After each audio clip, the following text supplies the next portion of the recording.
আসসালামু আলাইকুম। সবাই কেমন আছেন ভিউয়ার্স? আশা করছি সকলে ভালো আছেন। সবাইকে আবারও জানাই ঈদের শুভেচ্ছা ও ঈদ মোবারক। তো বন্ধুরা, আমরা চলে আসলাম অবশেষে শেখ রাসেল পার্ক, নারায়ণগঞ্জ। তো এখানে এখন নামটি পরিবর্তন করা হয়েছে, সিটি পার্ক নামে পরিচিত। তো অবশেষে আমরা পার্কের ভিতরে প্রবেশ করতে যাচ্ছি। তো দেখতে পাচ্ছেন পার্কের যে এক পাশে যেটি রোডের সাথে রয়েছে, রোডের সাথে কিছু সুন্দর গ্যালারির মতো সামনে রয়েছে বিশাল বড় একটি লেক, দেখতে পাচ্ছেন বড় একটি দিঘি। তো এখানে আসলে যে কারো মন ছুঁয়ে যায়, চমৎকার একটি জায়গা শেখ রাসেল পার্ক, যা এখন নারায়ণগঞ্জ সিটি পার্ক নামে পরিচিত। নারায়ণগঞ্জ শহরের জনপ্রিয় একটি বিনোদন কেন্দ্র হিসেবে পরিচিত। 2023 সালের 14 নভেম্বর উদ্বোধন করা এই পার্কটি 18 একর জায়গায় নির্মিত, যার নির্মাণ ব্যয় ছিল 57 কোটি 67 লক্ষ টাকা। পার্কটির ইতিহাস শুরু হয় যখন নারায়ণগঞ্জ সিটি কর্পোরেশনের মেয়র ডাক্তার সেলিনা হায়াৎ আইভী এর উদ্যোগে এটি নির্মাণ করা হয়। পার্কটি নির্মাণের আগে এটি একটি পরিত্যক্ত ডোবা ছিল, যা ডাম্পিং এর রূপ ধারণ করেছিল এবং মশা মাছির প্রজনন ক্ষেত্র হিসেবে পরিচিত ছিল। পার্কটিতে রয়েছে boat club, swimming pool, water garden, gymnastic club, skating zone, cycle lane, dry fountain, খেলার মাঠ এবং পুরুষ ও মহিলাদের জন্য আলাদা পাবলিক টয়লেট।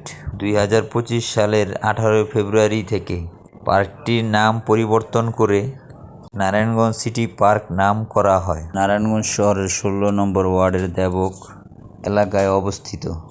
এটি জিমখানা লেক সংলগ্ন প্রায় 18 একর জায়গার উপর নির্মিত একটি মনোরম পরিবেশ ও দর্শনীয় স্থান। এই পার্কটিতে কিভাবে সহজে আসবেন? ঠিকানা: দেবক জিমখানা, নারায়ণগঞ্জ। নারায়ণগঞ্জ শহরের চাষারা থেকে রিক্সা বা ইজি বাইকে সরাসরি দেবক জিমখানা এলাকায় পার্কটিতে যাওয়া যায়।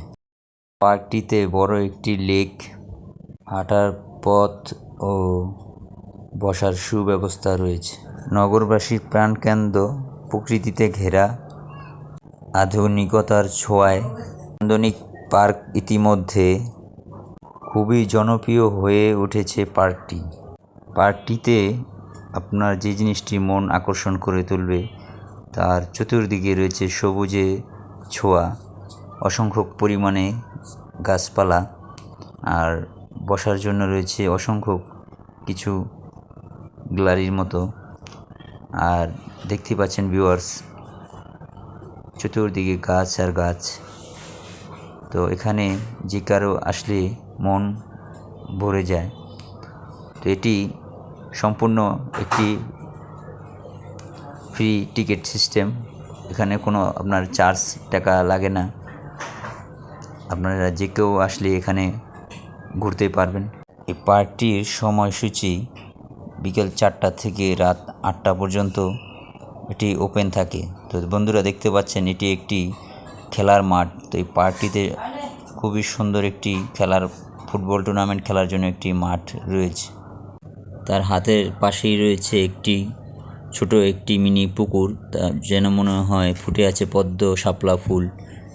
তার ঠিক সামনে দেখতে পাবেন আপনারা নতুন একটি নির্মাণাধীন মসজিদ রয়েছে। এটি একটি মডেল মসজিদ, নারায়ণগঞ্জের সিটি কর্পোরেশন থেকে নির্মিত মডেল মসজিদ। তো এখানকার জায়গাটা আরও অনেক সুন্দর। তো যারা ছবি তুলতে পছন্দ করেন, অবশ্যই সামনের জায়গাটিতে আসবেন। আর পার্কের অনেকগুলো অলিগলি রয়েছে ছবি ওঠানোর জন্য। তো আরেকটি অংশ দেখতে পাচ্ছেন, এটি দেখতে মনে হবে যেন চট্টগ্রামের সেই লাল পাহাড়। আসলে এটি একটি মিনি পাহাড়ের মতো। তো এখানে রয়েছে পাহাড়ের নিচে রেস্টুরেন্ট, জিম, ক্লাব এবং সুইমিং পুল। তো এই পার্কের সম্পূর্ণ দৃশ্যটি আপনাদের মাঝে দেখানোর চেষ্টা করেছি। তো আপনারা অবশ্যই ভিডিওটি বেশি বেশি করে আপনাদের ফ্যামিলি এবং পরিবার বন্ধুবান্ধবদের মাঝে শেয়ার করবেন। আর ভিডিওটি ভালো লাগলে অবশ্যই একটি লাইক করবেন, সাথে একটি কমেন্ট করবেন, আর ভিডিওটি শেয়ার করতে ভুলবেন না। তো পুরো ভিডিও জুড়ে যারা সময় দিয়েছেন এবং ভিডিওটি দেখেছেন, সবাইকে অসংখ্য ধন্যবাদ। দেখা হবে নেক্সট নতুন কোনো ভিডিওতে। তো দেখতে পাচ্ছেন বন্ধুরা, আমরা ঈদের দিন এই পার্কটিতে ঘুরতে এসেছিলাম। তো আমার কাছে খুবই ভালো লেগেছে, আশা করি আপনাদের কাছেও খুব ভালো লাগবে। তো এই ছিল আজকের ভিডিও, দেখা হবে নতুন কোনো ভিডিওতে। আল্লাহ হাফেজ।